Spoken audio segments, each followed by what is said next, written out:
Hello， 大家好，这里是大叔，今天继续给大家带来 PSP 平台的合金弹头 Double X。利欧娜的高难度通关流程仍然是来自于百合子的投稿。今天是下半期，上半期攻略了游戏的前4关，下半期是后3关。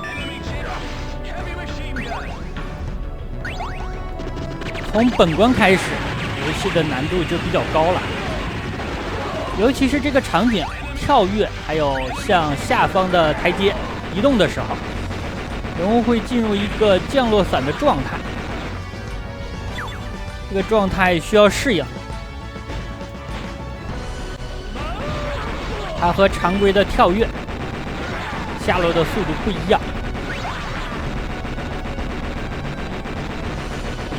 没有心理准备的话，会给玩家的操作带来一定程度的困难。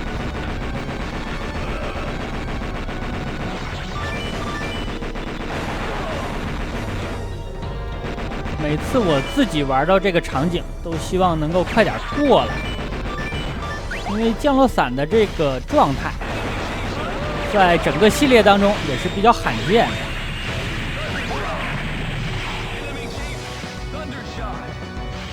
4种武器太多了呀，这里要想好替换顺序，把武器的种类给留对了。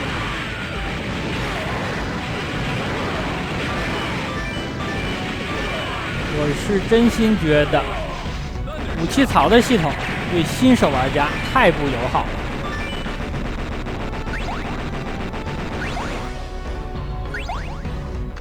这个地方有分支，百合子给大家演示了一下，其中一个分支是直接走到左边来，另外一个分支是进电梯。这个分支的难度比较高，我之前给大家录制本作的时候并没有走这条路。这里百合子又想留3种武器。场景的敌人主要就是火星人，我感觉这个场景就是一个怀旧的要素，让大家想起来当年玩2代打最后一关的时候。合金弹头2代是98年发售的，7代是2008年，这中间已经隔了10年了。Double X 是2009年，而且是年末，所以合金弹头系列的时间跨度也是不低。不过它和红白机平台早期的游戏相比，还是显得有点年轻。毕竟推出第一款作品的时候已经是97年左右，而我给大家录制的比较早的红白机游戏可以追溯到86年。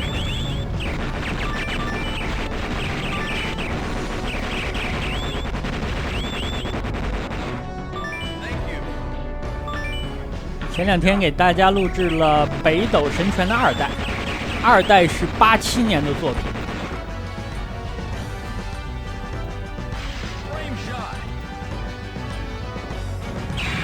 合金弹头现在也走上了手游化的路线。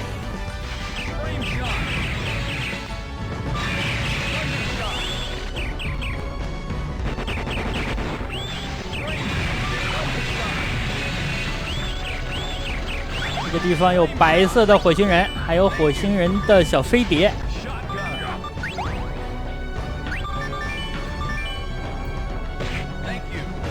火星人的飞碟在2代当中是打最终 BOSS 的时候才出现的，但是在合金弹头 X 是在第4关就已经能够见到。咱们可以开着坦克打，这里出来了一串啊！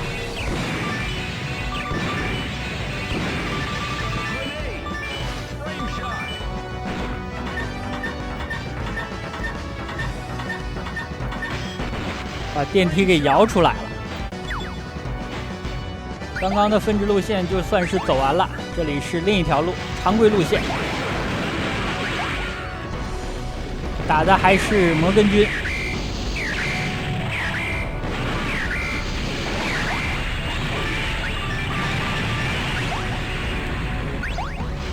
这个场景和之前一样，也是会进入降落伞的状态。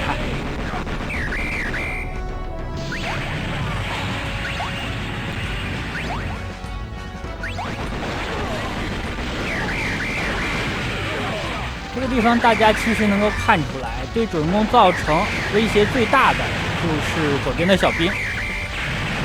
刚才这下好险啊！激光刚要打到利欧娜，上边的飞碟爆炸了。如果刚才没有清掉那个飞碟的话，就会交代一条命。不过这个地方如果使用拉尔夫会好一点，因为拉尔夫2条命啊。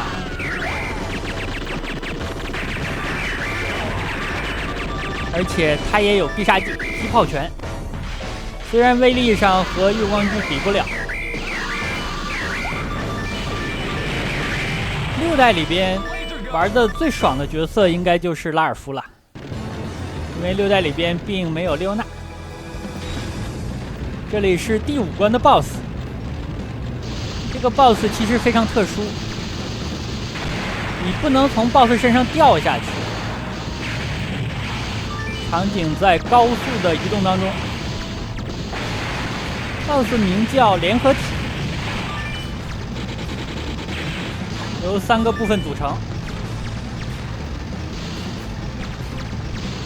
每个 BOSS 都有一个弱点，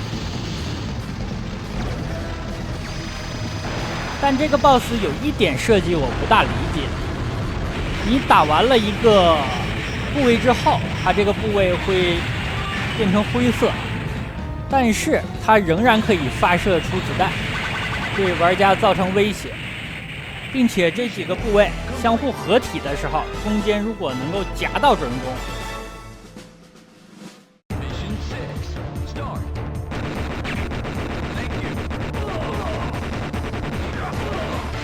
第6关不是游戏的最后一关，后面还有一个最终的关卡。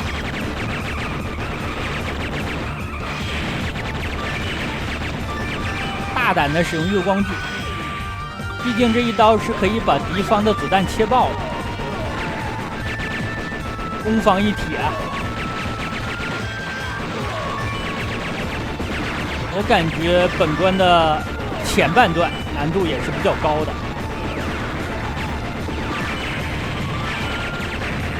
大家别看刚才只是一些小兵跳过来用刀切人，但实际上这个地形是一个上坡。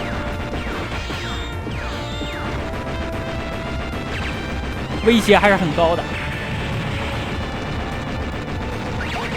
刚才飞机的盘旋的高度有点低，被月光狙切到。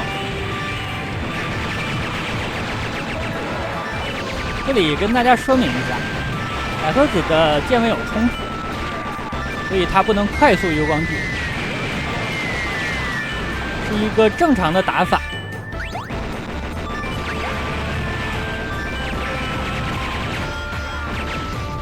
但难度不正常，选择的是高难度。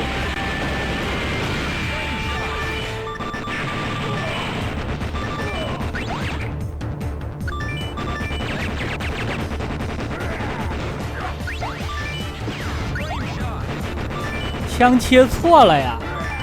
刚才把喷火枪切出来，攻击的范围有限。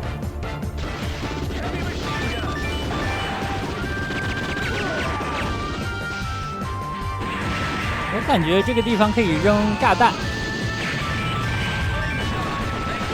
捡到了燃烧弹。我反而是觉得利欧娜默认的耳环炸弹比较好用。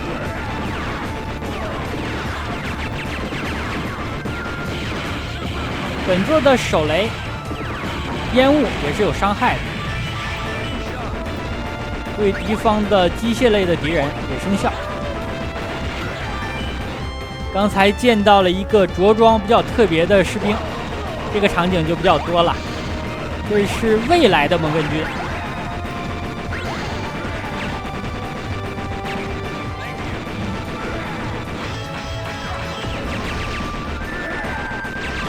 这些小兵的能力比现在的蒙根军强很多呀。刀刃枪为什么没减啊？我觉得刀刃枪的威力还是比较大的，虽然攻击力比较低。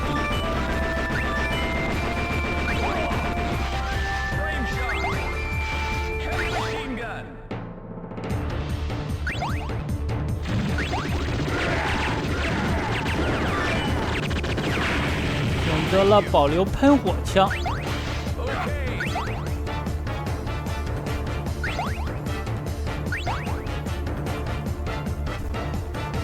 这个场景难度很高，是一个上坡，持续的上坡，和之前的场景不一样。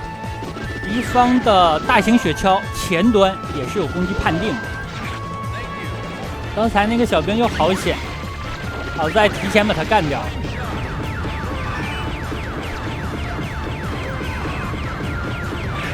先清理飞机。这里就是敌方的攻击元素太多了，上面有飞机，雪橇上有小兵，而且雪橇你需要跳跃来躲避一下。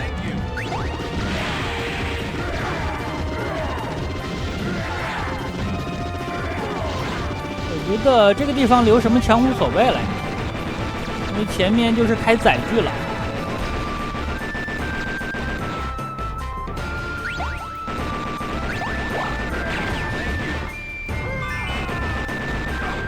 不止咱们有跳弹，对面也有，而且看起来比咱们的跳弹要大呀。这个玩起来肯定更爽。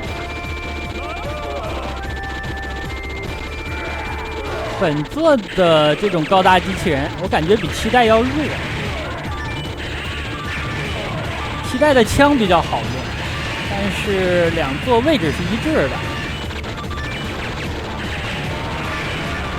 都是在身体的中下部位，而且位置比较靠前。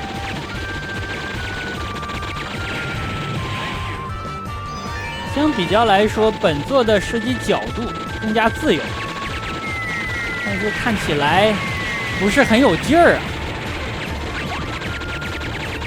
这个抛物线刺得真准啊！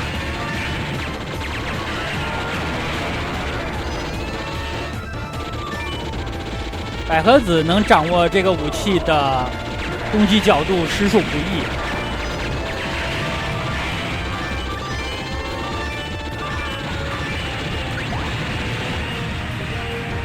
不像咱们啊，平时就没少练。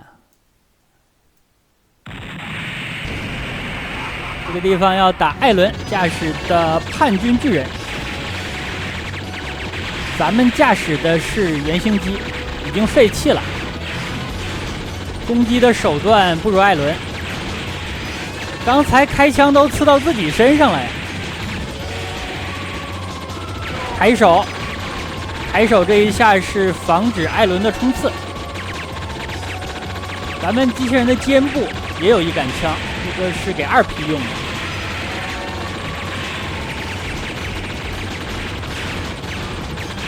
我觉得可以上去拼命。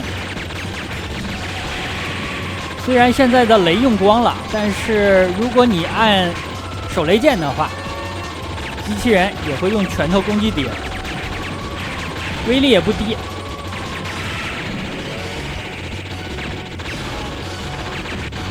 迪欧娜的驾驶舱都被打碎了，这里打的有点保守。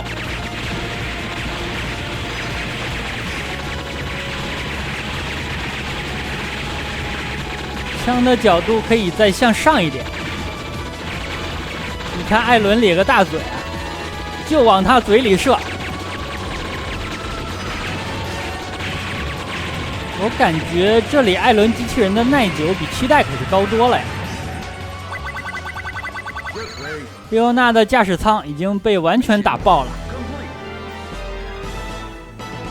游戏还加入了机器人的战损系统，这一点还是很细致的。最后一关的流程非常长，10几分钟。但实际上场景才4个，包括最终 BOSS。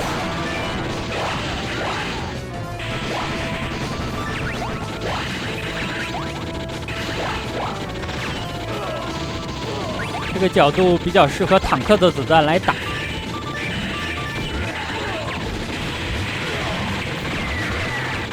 关卡这里的设计就纯粹是增加难度，敌方会向各个方向向你发射几种武器，场面比较混乱。好在这个飞机不是直接向下扔炸弹的。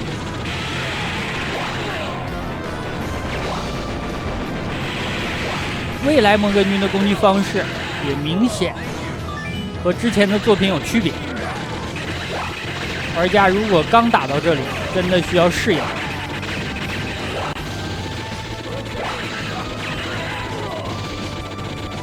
细节呀，见到了手雷，驾驶坦克蹲着捡。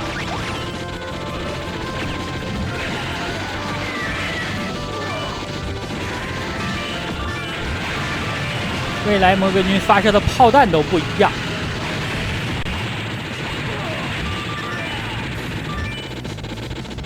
这个坦克是能够带到下一个场景的，但是现在看血量不太理想。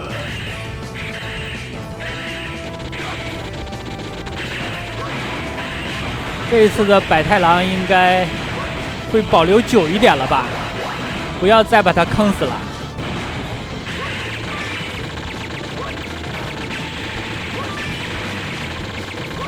好多建筑垃圾，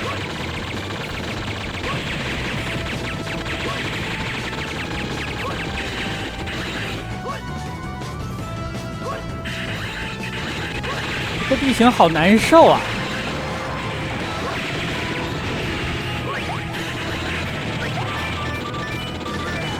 就是这里，百太郎极容易跳下去的。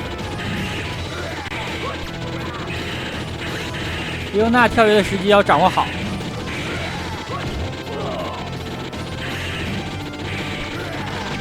这回带过来了。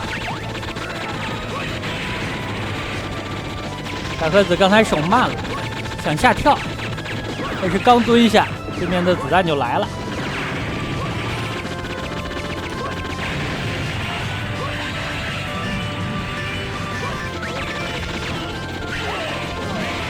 捡到了一箱油，但是坦克的血量没有加满。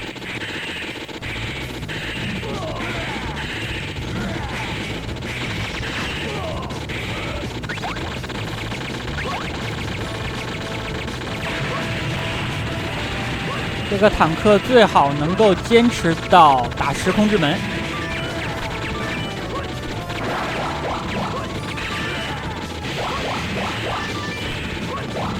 坦克的血量还能挨2下，跳车了。坦克的血量太少了，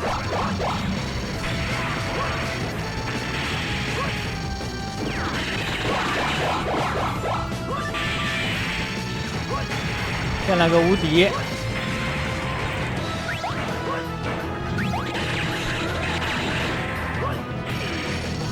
对面这个机器人真的很难对付，攻击手段非常丰富。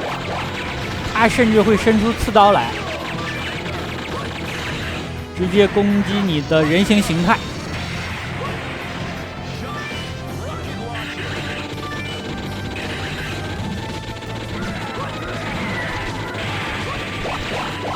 坦克还剩下1丝血了，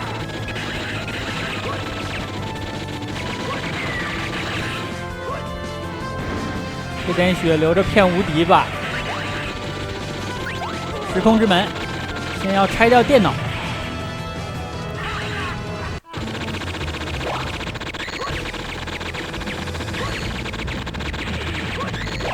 有没有坦克？这里是2个难度啊。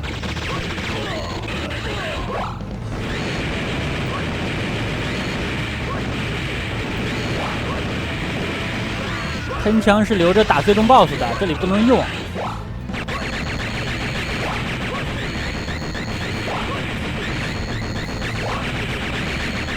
这种子弹看起来非常大，但实际上它的攻击判定不像它贴图那么夸张。拆掉了时空之门，这里见到了最终 BOSS 的身影。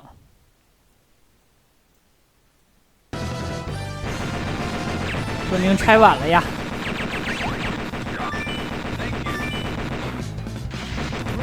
这个场景要注意一下补充了。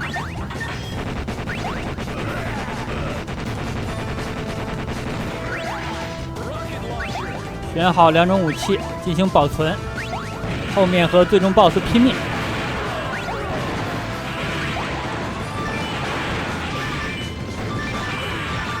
最终 BOSS 的难度其实不是很高，但血量是真的多呀。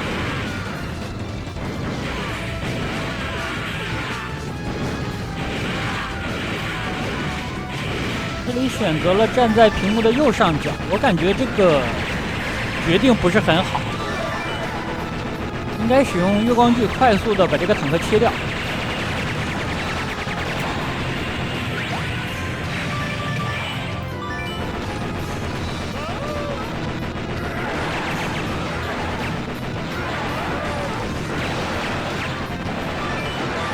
这个地方很难受，又是一个强制的版面的停滞，你需要把上方的天花板拆掉。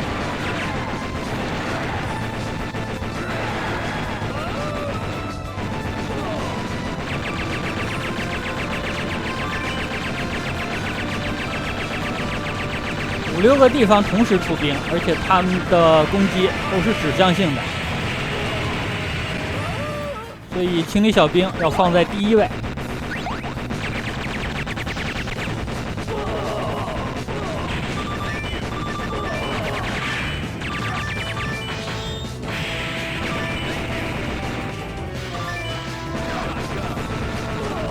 跳弹没必要留啊，可以都放掉。前面应该还会给武器。攻击的轨道太不稳定了。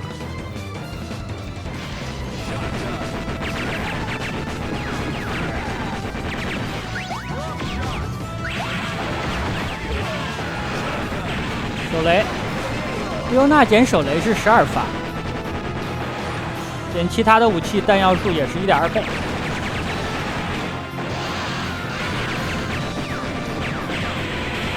这个地方如果勇的话，你就一口气往前冲啊！对面指向性的武器也是比较多，这种情况还是比较适合一口气向一个方向移动的。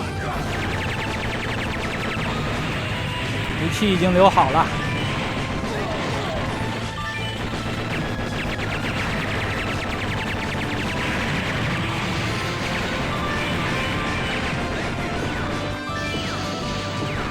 这个地方手雷要用光了呀！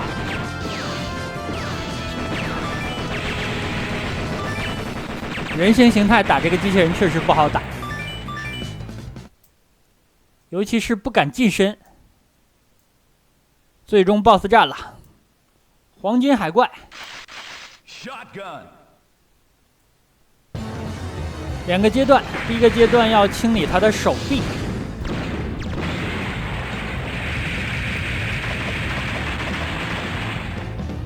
手臂是可以用月光锯来切到的。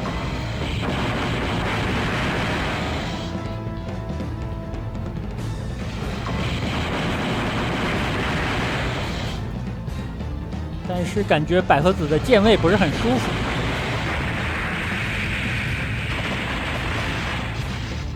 其实可以设置一个快捷键，因为月光锯的使用方式是一个组合键。同时按3个。如果你的键盘键位有冲突，可以采用简便的方式。这些其实都无所谓。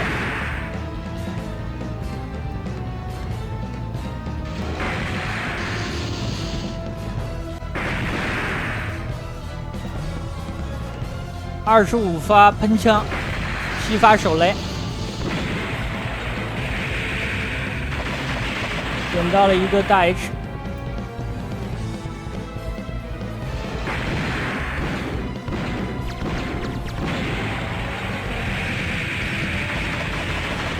还有1条手臂了，远景能够见到。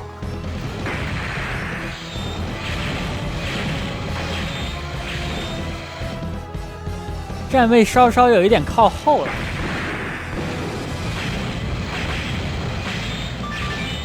这里我还是要说呀，如果想要完全发挥出月光锯的威力，还是要反着切。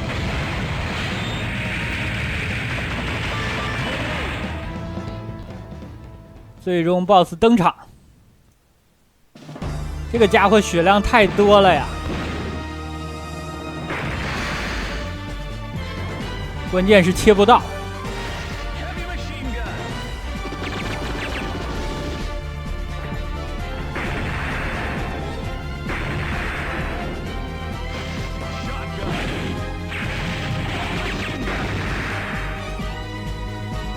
攻击的机会来了。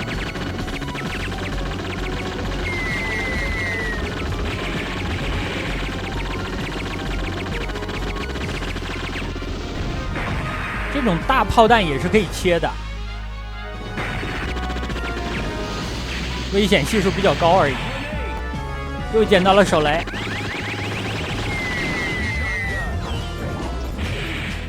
被冻住了。而且冻住的这个雪人形象，每个人是不一样的。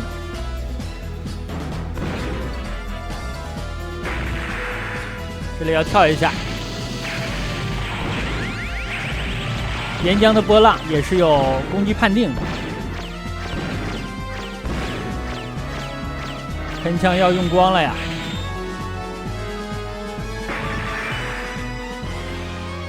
手雷也不多了。